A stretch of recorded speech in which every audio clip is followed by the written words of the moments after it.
Good evening, good afternoon, good morning, good day, wherever you are on this fast forward planet, wrapped in a pandemic still. Sometimes that seems to recede into the background, but it's certainly not in the background globally. There's still several billion people with a B who have not been vaccinated, even while most of us in the rich world are doing okay. It's an overheating planet, as I've been writing for decades. Climate change is a really big issue. It's not the issue of our time, even for me, having written about it for 30 years.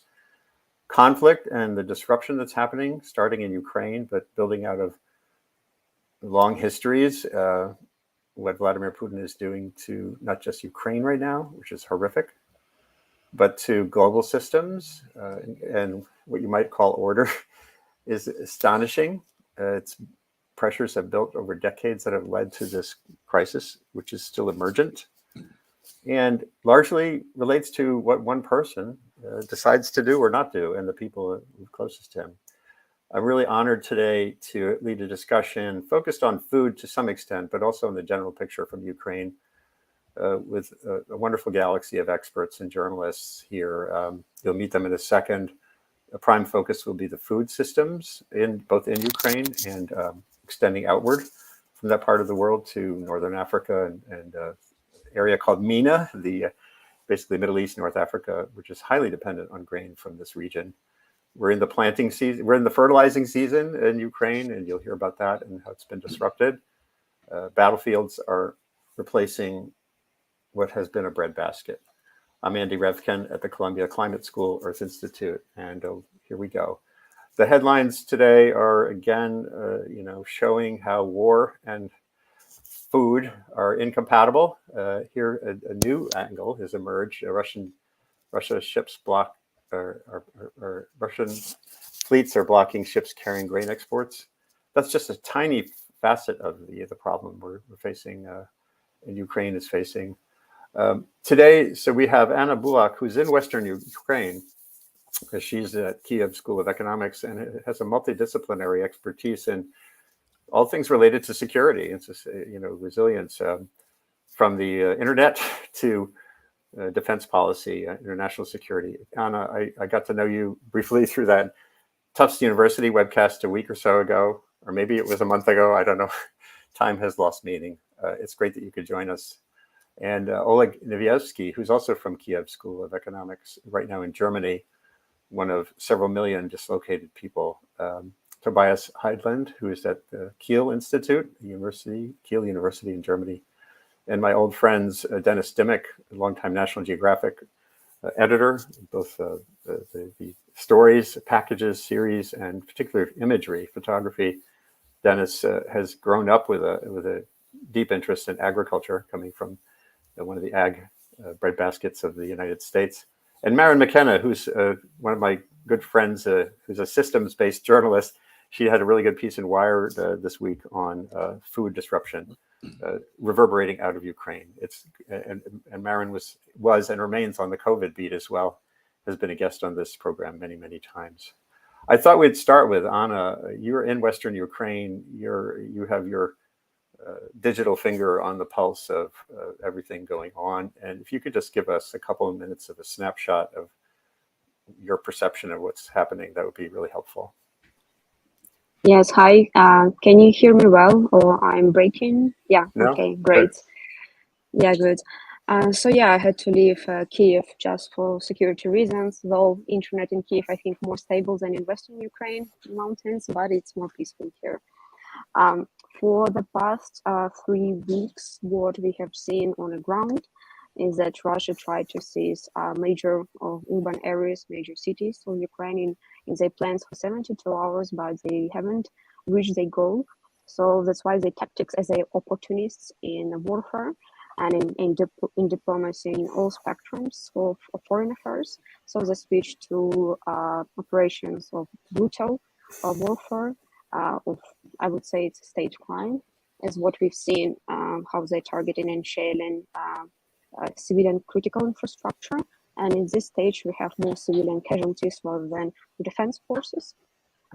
So it's obvious, even as a shelling of theater where women and and their children were taking refuge in Mariupol. This 1,500 people, and were on the ground. They wrote that their children there, so that from airspace, from the air, you can see where you're targeting. That actually tells a lot. Or there have been already 4 or 5 rounds of negotiations. Unfortunately, they haven't reached really big progress. It means that humanitarian corridors are not working pretty well. I'm just referring to that. So speaking of the land or kinetic warfare, I think on plus sides for Ukrainians is that we really switched our resiliency, as I call it, really fast. And what it means is that we have introduced the law on territorial defense in January. So the huge mobilization of civilians happened, and more than 100,000 people were mobilized and joined territorial defense forces. That's why on local and community levels, people cooperate with defense forces, while defense forces are in heavy combat. So it's on land side, I think resiliency really worked out well. Also in cyberspace, what I mean by resiliency as well, that we could mobilize a huge IT army on means of public-private cooperation, PPP. What I mean under that is that IT specialists that work in companies were also mobilized and working with government, with Ministry of Digital Transformation, and giving a deterrence to cyber attacks and information attacks that were targeting government and public websites. What's also interesting in cyberspace is that we already have those capabilities and capacities to go on offensive. So there is a digital IT army under the coordination of Ministry of Digital Transformation that also coordinates those who want to pick up the cyber arms and try to boost the deterrence. Where we have vulnerability still is air defense systems, and that's true. The answer to protecting the air is not just NATO. It's about giving Ukraine, supplying Ukraine those capabilities that would allow our forces to protect the air, and not just military critical infrastructure, as we've seen, because civilian infrastructure are the major targets. On average, every day, 17 schools are being destroyed. Around 7 million every children. day. Did you say every day? Yes. At the moment, there are the statistics that I've seen. I mean, we have to double check it. Yes, but the fact is that 7 million children, and because of the education institutions are being destroyed, so 7 million children will be out of possibility to get access to knowledge.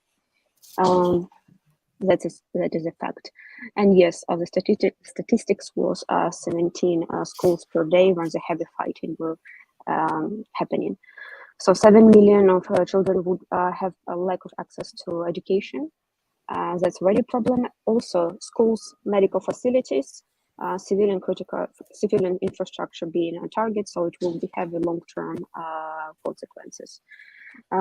Every day there are different statistics how to calculate the losses for Ukraine, but I think if we have to think strategically what Ukraine needs, it's of course to think how security guarantees can work for Ukraine. It's not a question about NATO joining NATO. It's not. It's how Russia tries to simplify, and Russia actually simplifies this excuse of invading every day. Different stories. The basic what Ukraine is fighting for is for chosen democracy's path, as this path of development. Why I'm saying is, and I'm highlighting this, is because civic engagement and civic mobilization is the heart of Ukraine.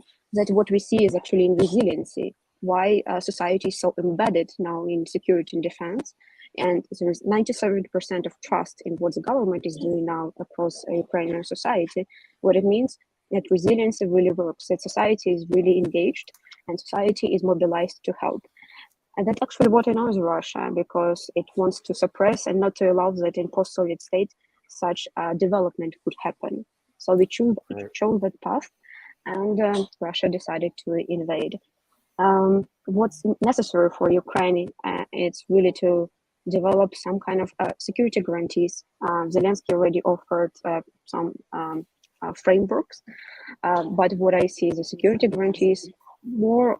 Unfortunately, we will have like militarization and preparedness of society for some upcoming future. We have to accept that, and of the withdrawal of forces, Russian forces from our territory. After that, we can demine our land, and then of course to rebuild the lost infrastructure. But unfortunately, we could never rebuild and get back lost lives, and that's our core that we have today. So like to sum up, there are three domains of the war. It's cyber, land, and air. At this stage, we are losing the air, we are winning information in cyber, and on the land, we with more supplies, we are pushing back forces from acquiring control over any major cities. Yesterday and today, our forces pushed back by 70 kilometers from Kyiv, Russian forces. But unfortunately, Mariupol is our huge humanitarian disaster. The city is destroyed by 80%. And this is incredible. Yeah. Thank you so much for the update. And the whole everyone I know in the world outside of those in Russia and maybe some in China who are duped is standing as firm as we can with you. This is like an extraordinary and unfolding calamity on so many levels. Yes, and what I wanted to highlight that this threat is far greater and global. That what Ukraine is fighting, and what I feel and what everyone feels, not just as analysts, it's about that we are holding the front line of Europe. And when Russia is seizing 2 nuclear power plants on our territory, so Chernobyl NPP and Zaporizhia NPP are under control of Russian forces today, they're trying to threat the whole of European continent. And this is what we have to admit, that it's not just Ukraine-centric war, it's Europe-centric war. For sure. And as we're going to now explore, it also goes well beyond Europe. And for many reasons, I've written about the nuclear question, the nuclear weapon question, but that's for another day. I did several sessions on that. Here, I look at these pictures and they make me so sad. This was a wonderful image taken in 2018 of the bountiful landscape of Ukraine, that Black Sea area, just extraordinary. And now it's replaced with smoke and tank columns still. And this is where we'll get into the food issue. Your colleague Oleg Nivievskyi, again on the Tufts University webcast I sat in on last week, was already in early March predicting things that seem to be coming to pass now, which are, farmers essentially have a choice of fertilizing fields or helping to defend Ukraine against the Russian invasion. You have the ports are shut down. This could be a multi-year disruption. It's not a just for the war. It goes way beyond. So Oleg, if you could fill folks in on what we've been talking about, what you talked about a week ago, and what are things like now? You said that right now is normally when the winter crops are being fertilized, but what's your sense of what's happening or not happening at that scale? Yeah, not sure whether I have to repeat what I told a week ago. I mean, because the message was like, the Ukraine and Russia together. Just to summarize, okay, so Ukraine and Russia will sort of together will so that this decrease in the output and exports will be unavoidable, and that's gonna affect countries where Ukraine export and Russia export a lot, which is the Middle East and the Northern Africa, and that's going to have some other effects in terms of probably hunger and immigration as a result of this outcome. So what's happening right now in Ukraine in terms of agricultural activities? There are multiple problems in terms of the field works and the expectations that we have right now. It looks like, from what I discussed with the farmers and other colleagues, that fertilization of winter crops was kind of partly successful. So some were able to fertilize, some were not, and especially when it comes to the areas largely affected by current activities, war activities, military activities.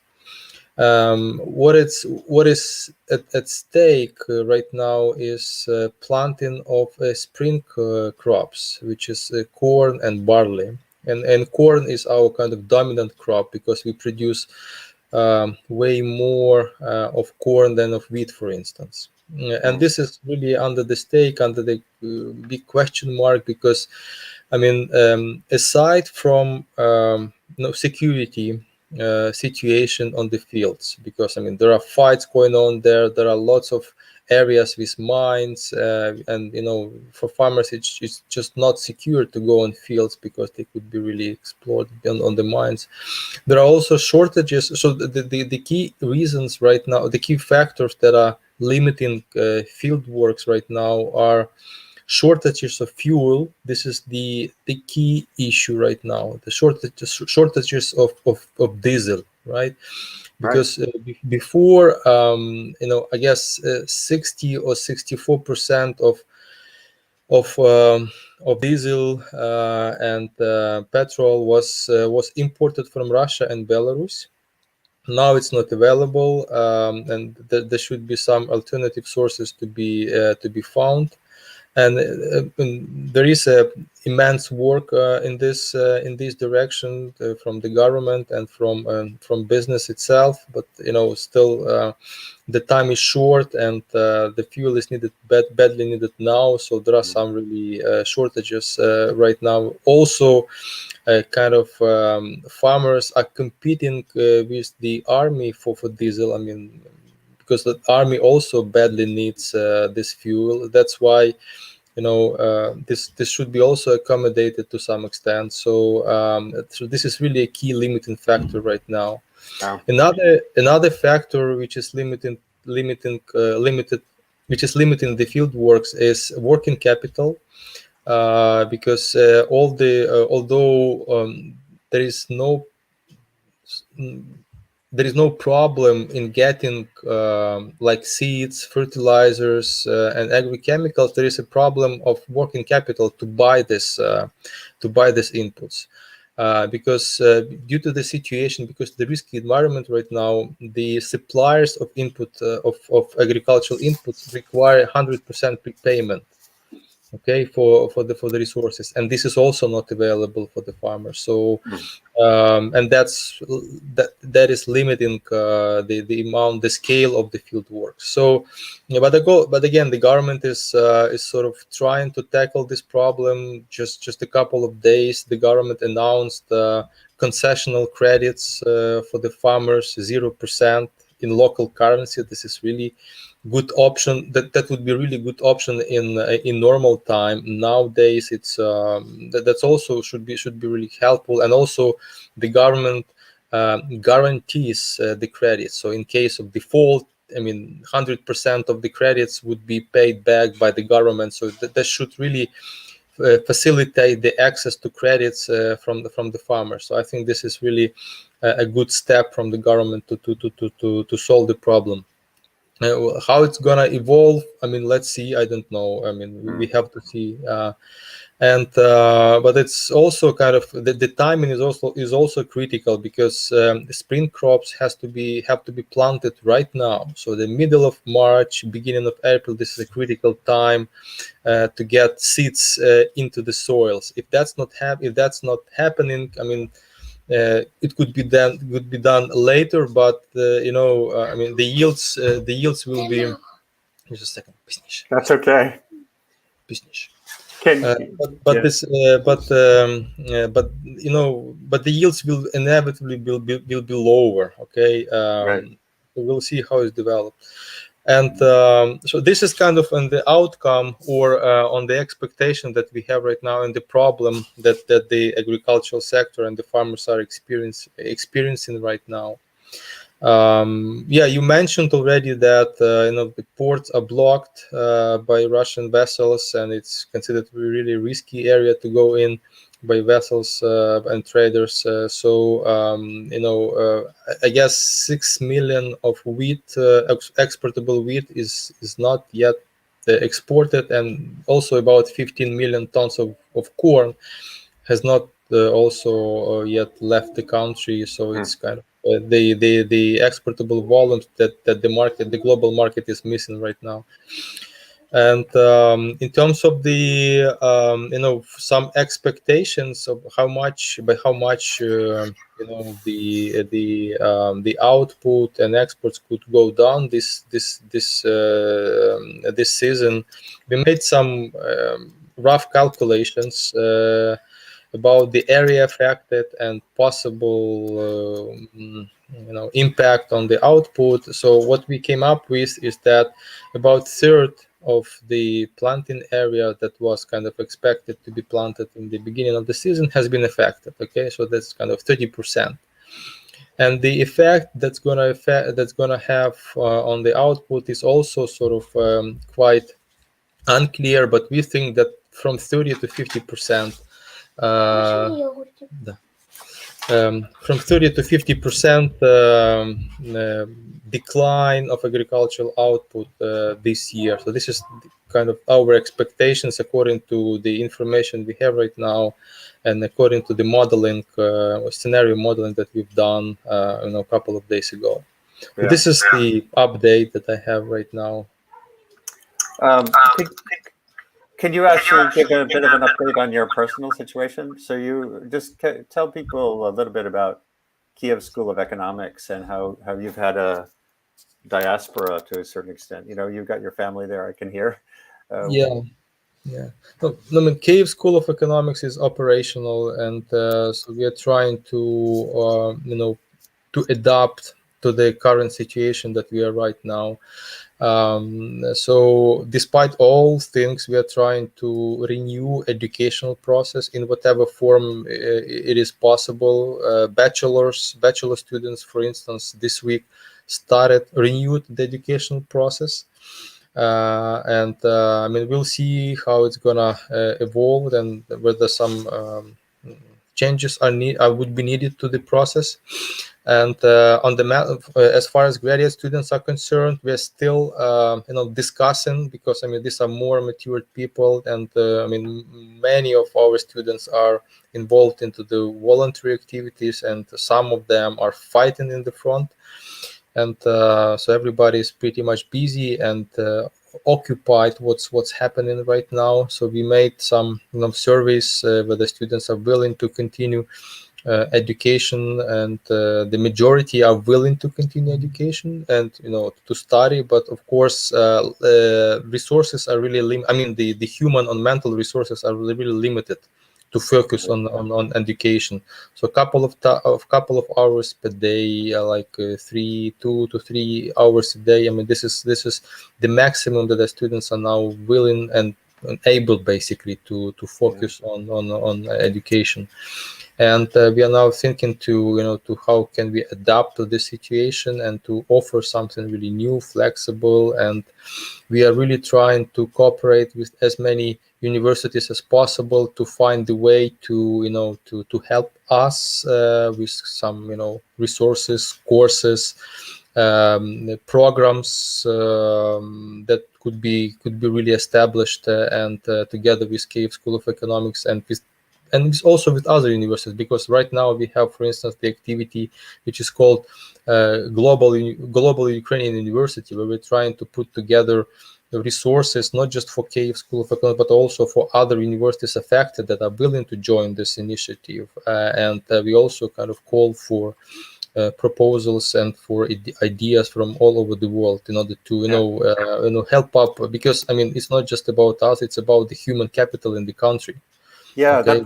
That point was very important in that Tufts University webcast too. That you don't want this refugee crisis to become a permanent dislocation of intellectual capacity of Ukraine to be a functional entity once this nightmare is over. Yeah. So Yeah, we're doing our best. I think we will succeed, and we will, in the end of the day, win this, empire of evil. But we have to go through this time and get stronger. Absolutely. I'm going to switch now to. I'd like my journalist friends to weigh in a little bit, and then we'll talk with Tobias about the work that he's been doing on the grain issue as this spreads out to North Africa and elsewhere. But Dennis and Maryn, I know you've been sitting here. I know you have questions. This is essentially a briefing, So, Maryn, you just did that really good story in Wired, and I'd love to get your sense of what's on your mind.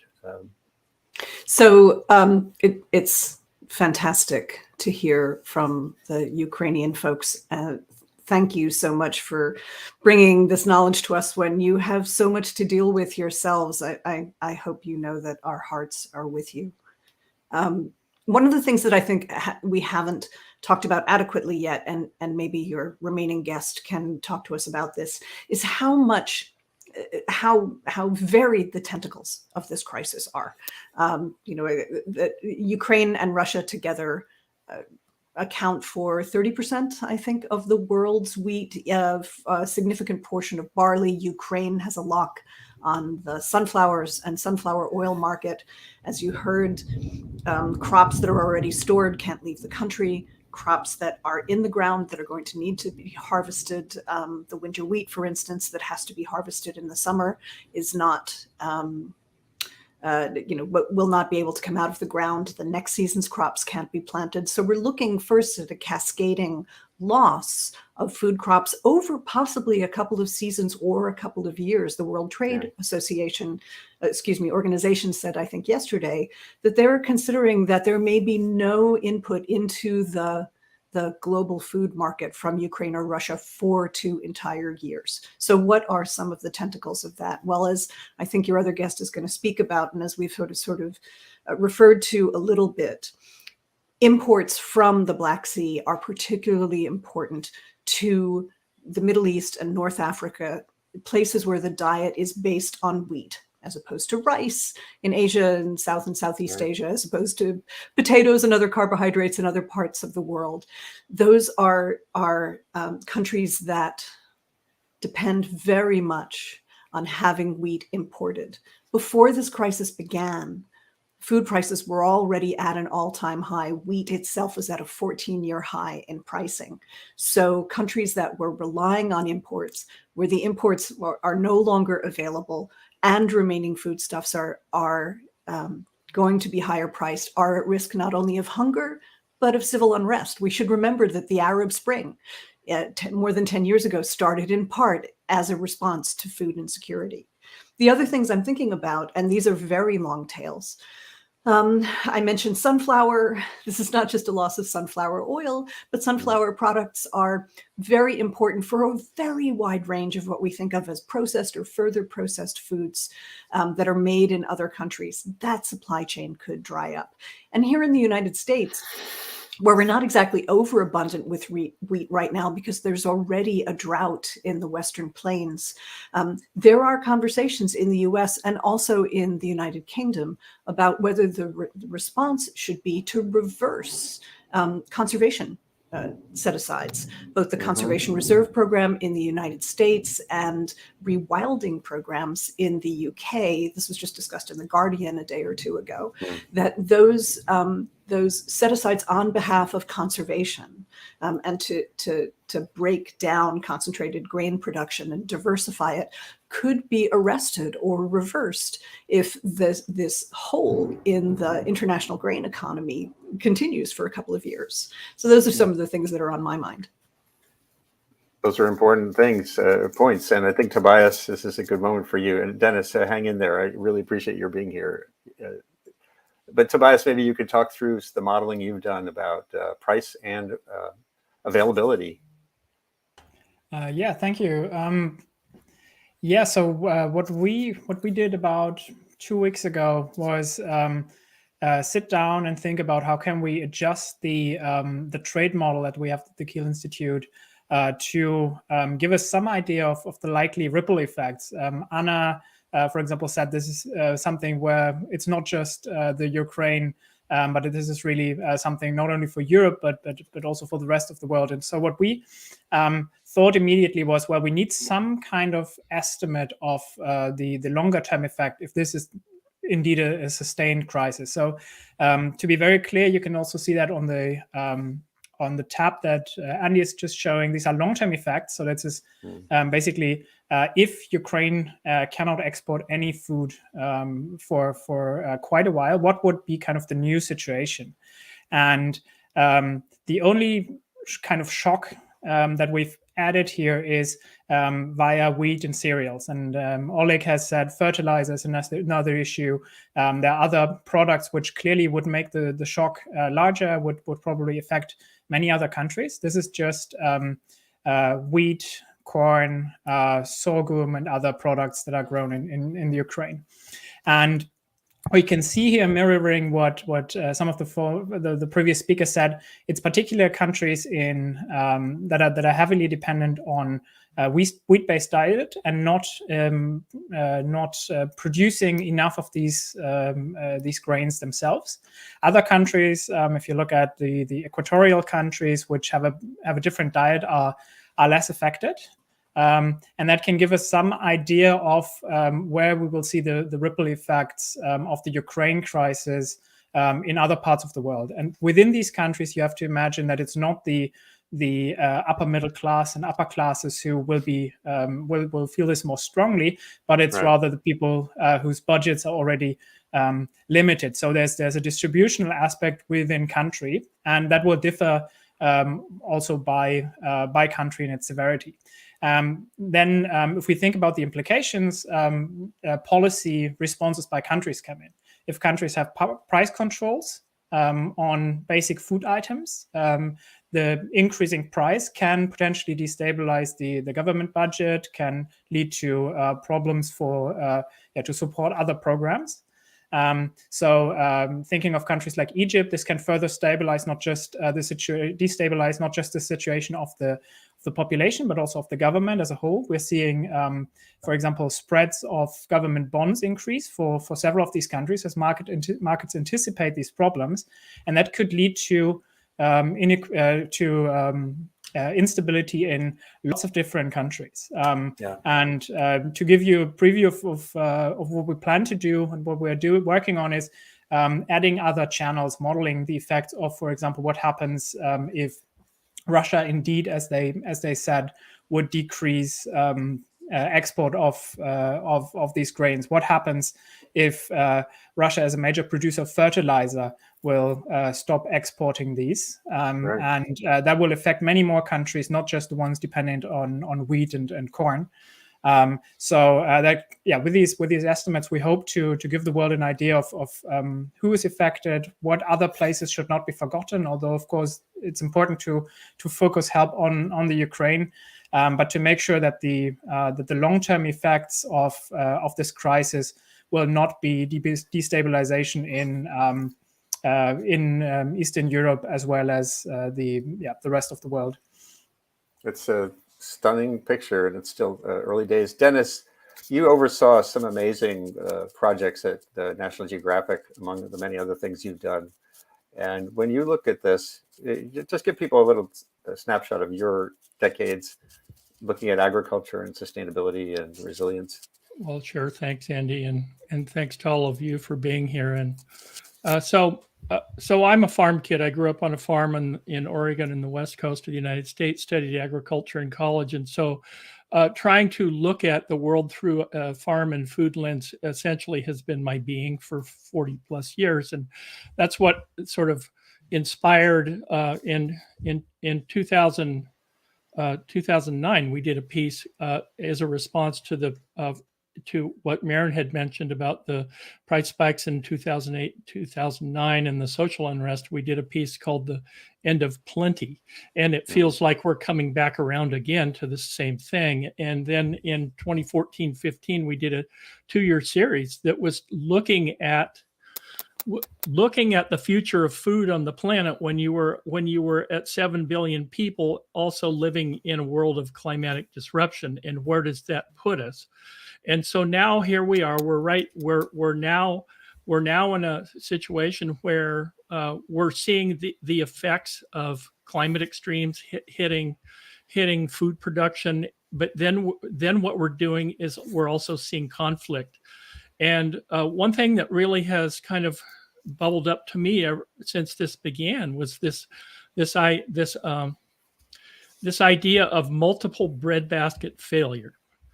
And Right. that there is a professor at the University of Wisconsin, Molly John, who I've known for some time. She was head of the College of Ag and Life Sciences, started looking at this.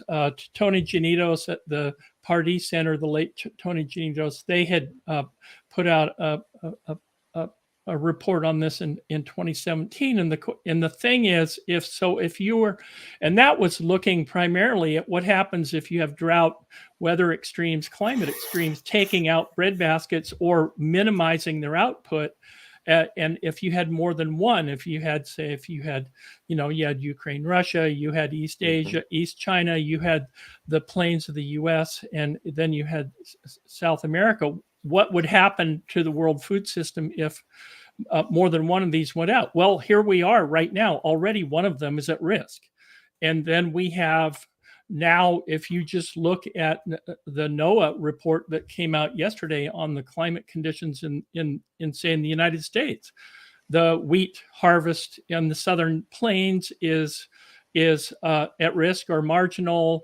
There are projections for floods and late planting of hard red wheat in the northern plains and the Dakotas. And so what we're seeing here is we're actually at the very, very beginning of, we don't know, but it's like in 2012, there was a huge heat wave that went across the plains in late June, and it hit the Corn Belt right at the time of flowering and tasseling, and that had a big impact on the yields that year. So what we are doing, we're set up right now in a marginal situation, in a very fragile situation, and I would expect that probably we'll be coming back and having more conversations around this idea of not just what's happening in Ukraine and Russia, but what's happening in other breadbaskets around the world. It seems very much a parallel to energy security and disruption too, where you have multiple factors playing, at the same time. The climate doesn't stop misbehaving just because there's a war. Right. Could I ask Oleg a question? Of course. Well, so my interest. So we're talking about the role of Ukraine as an exporter. Could you talk a bit about this domestic situation in terms of the food situation for Ukraine, and also where does Ukraine get its supplies of food? How much, for example, is imported? What is the prospect for the domestic Ukrainian situation? It's a good question, and what I see, and according to the historical statistics that we have, and the current situation, is that as far as Ukraine is concerned, just Ukraine is concerned, we do have enough, wheat, corn for domestic consumption. Even if we kind of have really limited areas to be used for wheat production and for other grains production. So on that respect, I don't have really large concerns, I would say, at this stage. Currently, the food security situation in Ukraine is also kind of worrying, I would say, because there are cities where we have really a humanitarian crisis, like Mariupol, Chernihiv, so all these northern cities where there are really problems with food supplies due to various reasons, and in other cities, I mean, I wouldn't say that we have the supplies available as we had before the war, but according to what people are saying, I mean, I mean, it's okay, more or less okay. There is no such a like a the choice is limited, but it's not that there is a large crisis over there. So this is what really I observe at the moment. But again, I just like to kind of emphasize, summarize that in terms of imports, we don't have much of imports of grains at the moment, because I mean we just export it.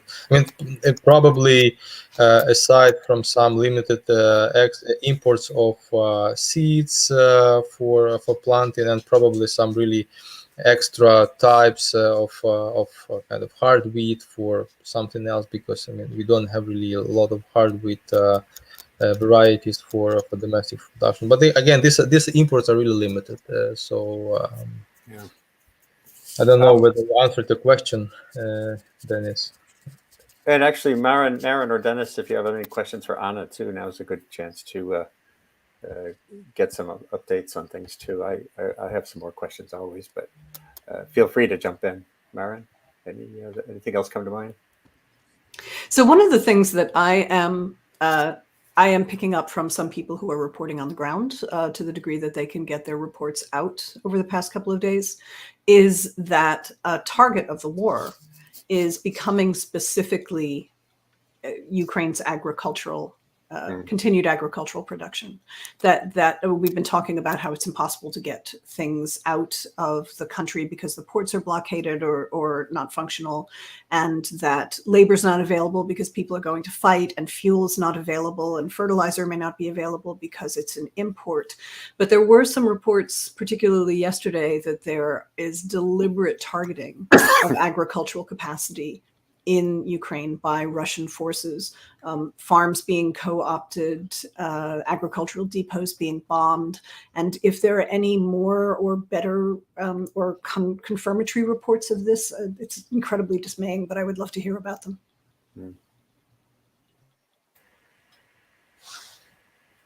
Anna or me? Well, I mean, theoretically, I mean, that could be Russia's kind of target to. I mean, because I mean, since I guess, I mean, for 10 years, I've been hearing about something like grain OPEC. So this kind of grain cartel that could be put together by Ukraine, Russia, and Kazakhstan to some extent, because I mean together this is really a kind of a global power. Okay, so I mean, who knows? I mean, nobody knows what is in Putin's head, but you know, that also might be kind of idea behind all this all the things that are happening right now. I mean, because before, I mean, we were, and it was interesting that, you know, these kind of ideas were not really born in Ukraine before. I mean, they were coming from somewhere else. So maybe, I mean, this is kind of a situation that when puzzles comes together, I don't know. But you know, because before that wasn't really realistic to do this grain OPEC. Right now, I mean, theoretically, if all of a sudden Putin will be successful, we could be really talking about kind of grain OPEC, which could be formed by what would be after the war. I mean, but this is only theoretical. I don't believe that it's gonna happen, because I mean we will win at the end of the day. Yeah, this is what I could answer to your, you know, to your question, Maryn. Yeah, I would add. Yeah, I would add to that that main targets have been always critical infrastructure, and of course facilities that affect economic development. On the grounds of what Russia aspires to do is, of course, to prove that Ukraine is a failed state. And what was different from 2014 and 2022, that even through information operations that we've seen, it was pushing exactly to demise economic development of Ukraine that it achieved for the past 8 years, while in 2014 it tried to undermine societal cohesion. So that time it tried to split us society. This time, before the invasion, at KC, we were tracking down how it was affecting us in economic terms. And when the invasion already happened, but not even more sophisticated cyber attacks that we would anticipate, it tried potentially to destroy the grids, electricity grids, and some critical infrastructure. It chose to destroy physically. So it targeted gas transportation system, GTS of Ukraine, and Ukraine is still the major transit area for energy resources. Of course, now European Union pledged to completely rid off of Russia's energy supplies by 2027, Poland by 2023, but still. So it attacked physically gas transport stations, and it seized our NPPs, nuclear power plants, of course, mining, the agricultural fields that we've seen that happening in occupied Donbas area. Mining is really huge problem even during those 8 years after the heavy fighting. So we'll see those consequences really alarmingly. So by this war, of course, what it tried to do, destroyed cities, the major cities that are important in economy. So Mariupol was always important in heavy industry. Then agriculture, because we are heavy industry, agriculture, and basically civilian and critical infrastructure. And I confirmed that now the number of schools, that data was 280 education facilities were destroyed. That means for 15 days of war per day, 17 educational institutions were destroyed. It's Ministry of Education reported. Incredible. Anna, I can't have you on here without asking about disinformation. And so much of this war is a function of what people are hearing, or at least support for it in Russia. It's a product of disinformation, I would say.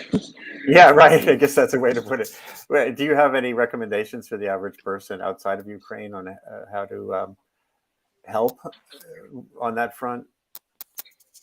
I mean, let's confirm it. Russia has isolated its society even further by blocking the social media, and it is deepening this wall between the West and the East.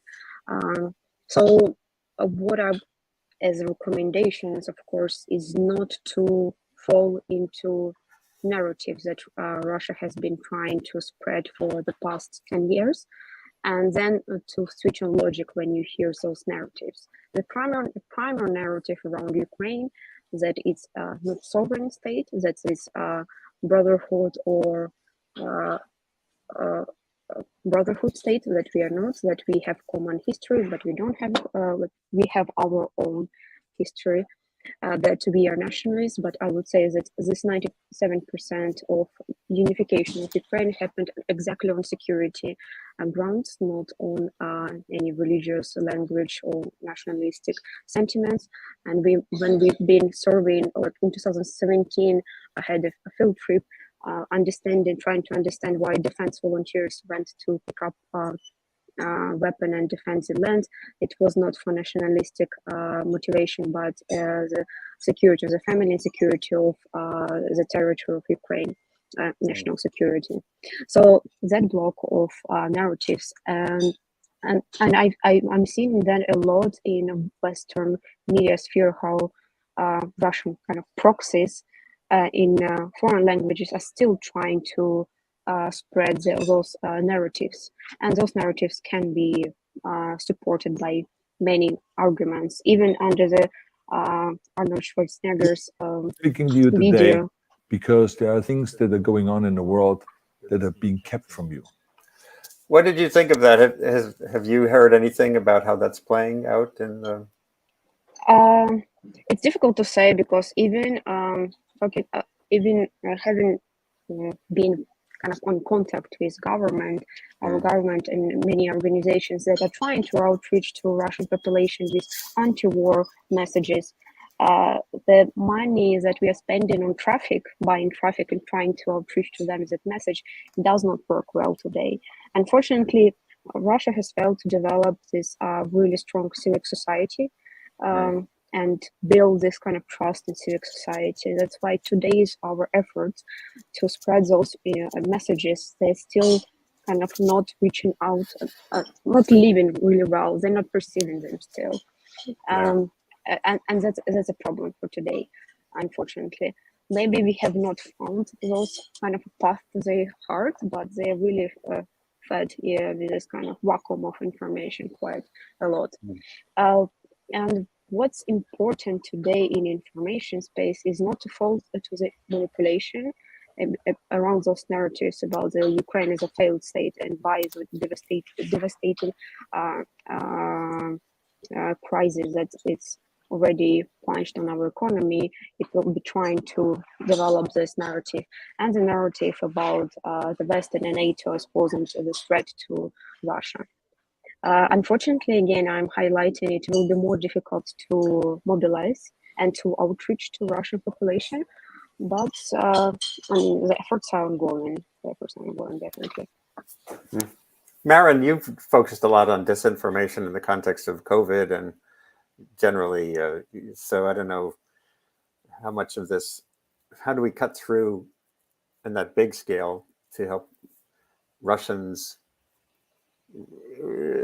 hopefully build some efficacy as a force for progress there? It may be impossible to even conceive how that could play out. This is a really difficult question. I can't pretend to have expertise in this, but to reflect for a moment on what it's been like over the past 2 years with regard to COVID compared to the situation we're in now. Yeah. There clearly has been both earnest misinformation and weaponized disinformation being deployed during the years of the pandemic. And that's been very difficult to push back against or to cut through. But I think, as Anna says, we're in a completely different situation now because not only do we have the misinformation and disinformation either bubbling up or being staged by malign actors, but we also have the situation of attempting to reach a population whose access to information is extraordinarily cut off. This is a different situation from someone having the choice to read their well-intentioned auntie or the product of a number of bots or reputable news on the open internet. In Russia, there is no longer any open internet and VPNs are being cut off. So the question of how do you break through essentially the new Iron Curtain that is falling across Europe is going to be a profound challenge going forward. Yeah, digital Iron Curtain again. Yeah. I will add here, so major influencers from Russia, they've been moving to Telegram, but the conversion of bringing those users from Instagram, for example, to Telegram was around 2% to 3%. So it's really low conversion so far. They will be remaining in contact and will be remaining in Telegram as a social platforms. So they have, of course, channels. From these days of discussion of how to work with population in Russia, I think today it's quite important to establish some kind of independent sources that will provide them statistics what's happening on the ground in Ukraine, because really even by kind of experts that are Western-oriented experts from Russia, they call our resources in Ukrainian propaganda. That we publish, for example, that 13,000 Russian soldiers have already died. Though Ukraine, honestly, is trying to be as careful as possible with numbers because we really need this Western alliance and Western allies to be with us. But nevertheless, we would always be perceived by Russian side like this. So what I see is really kind of third-party platform of aggregated information about the losses. That's something that could reach out to them to be more trustful source for them, because every soldier that is dying today, he has a family, a girlfriend, wife, mother, and their family. So unfortunately, even that information is not reaching out to them. There's I want to circle back to the food question one more time, but there's one website I wanted to show here if I can get my technology to do it correctly. Hold on. It's mail2ru.org. Help pop the Russian disinformation bubble. It's a way to do mass emails to folks there. I don't know if you've tracked this, Anna. I'll show it in a second. here. It was recommended by a U.S.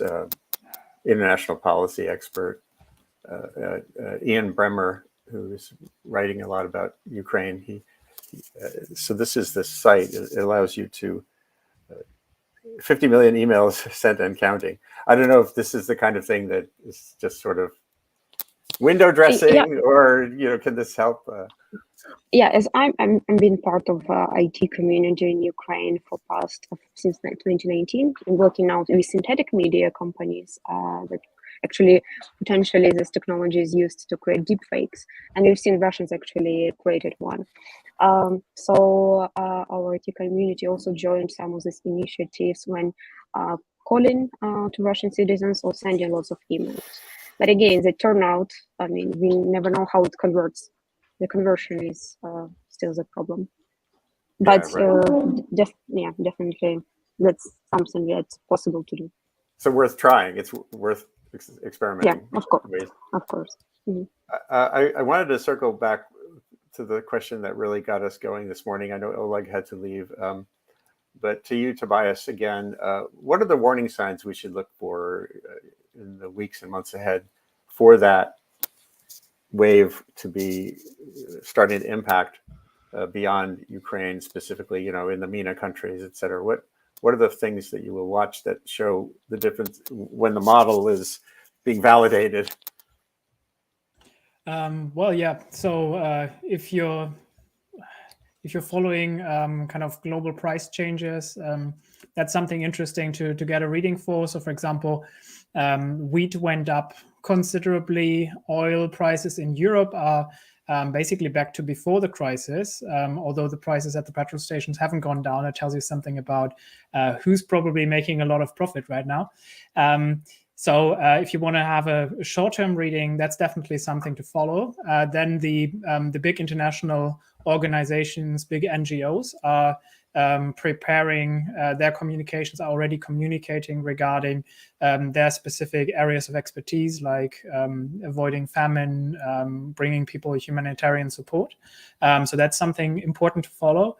And what we will see is how governments will react. It would be really bad if the big countries, G7, G20, would start to become more protectionist, start to close off their markets, panic buy, increase own stocks. That would further increase the pressure.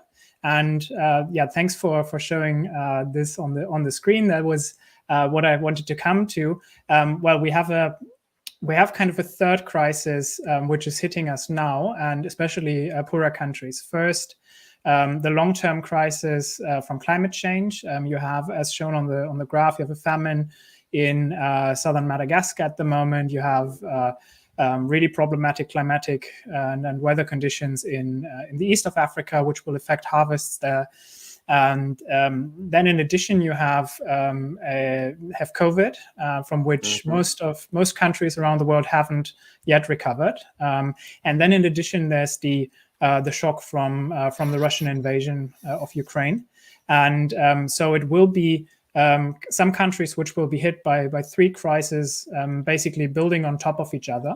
And this means if we really care about basically addressing these major problems that will stay with us for the foreseeable future, it's a time for global solidarity. And one thing that I think everyone can do is urge policymakers to not revert back to nationalistic interests, but really trying to address these global consequences, and also not forgetting what's here on the slide.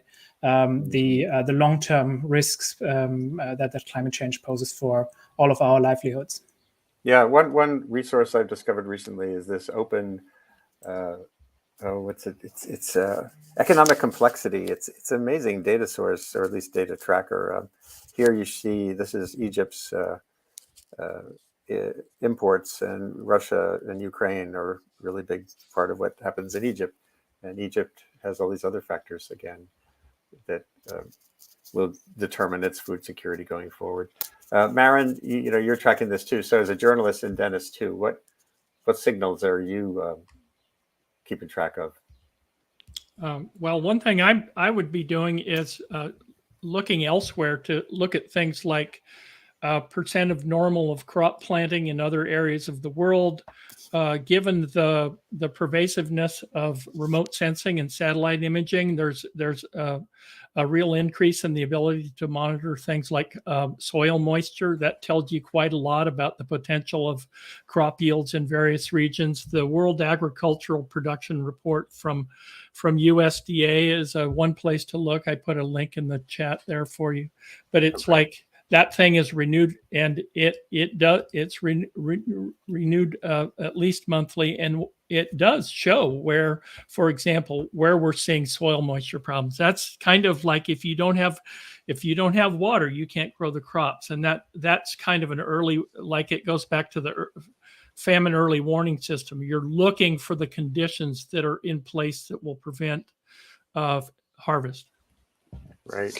So there's very little I can add to Tobias and Dennis, because they've given us both just an amazing summing up of all of these concerns that we've aired over the past hour. The thing that I hope that everyone keeps in mind in the audience is that we are, in addition to the acute crisis of the invasion of Ukraine, we are looking at a long-term, slow-rolling crisis in food systems. This is not something, if the war ended tomorrow, which unfortunately is not going to happen, there still would be rolling effects for months and years from the current shock to food systems. And this is likely to play out for a couple of years. It's not something that we can take our eye off. Well, it's been really helpful and inspiring and hopeful to have you all here today, including Oleg Nivievskyi, who had to leave earlier. And I hope we can maybe revisit these questions in a couple of months. Anna Bulak from Kyiv School of Economics in Western Ukraine, thank you again for taking the time to be here, and please stay safe along with those around you, family and friends. Good luck sustaining the capacity of Kyiv School of Economics to be a hub for progress in Ukraine amid all of this. I hope we can all help somehow in small ways or big ways to not only support Ukrainians right now, but to help sustain the capacity within Ukraine to rebuild when this awful storm has cleared. And Tobias Heidland, the work you're doing at Kiel Institute, Kiel University, is invaluable. Thank you for coming on today. And yeah, thank you. Thank you for bringing. Yeah, and by the way, Anna, we can do another session going forward on some of the other issues related to technology, IT. Maryn McKenna. Yeah, this pleasure. Maryn, it's great to see you again. Hope you're staying sane and productive. At the same time, it's hard sometimes. You do amazing work also training journalists to deal with these systems questions. We'll have to catch up on the work you did training journalists who were thrown into the COVID-19, the pandemic beat, how that worked out. Some of those skills transfer to all kinds of disruptions. And that, I think the more we can do to foster the capacity to communicate amid disruption about disruption, the better off we'll end up being. Dennis, it's really great to see you, virtually here. I have to tell you all, last night I was at a film premiere for a film on the race to create the pandemic, the vaccines. And I saw in person and hugged Laurie Garrett and John Cohen and Bob Bazell, journalists who have been on the COVID-19 beat, who I haven't seen except on a screen for more than 2 years. And it was really inspiring to be face-to-face with people. So someday that will all come back. This is Sustain What? It's the conversation series run through the Columbia Climate School. I'll be summarizing the details here on my revkin.bulletin.com platform. And wherever you are, do what you can to support Ukraine. Ukraine is on the front line. They're not just fighting for their own safety and freedom. They're fighting for us all. And I think it's inspiring and at the same time an urgent problem. So please stay engaged on all of that. Be well going forward into the weekend. Thank you. Thank you. And this will be archived right away as soon as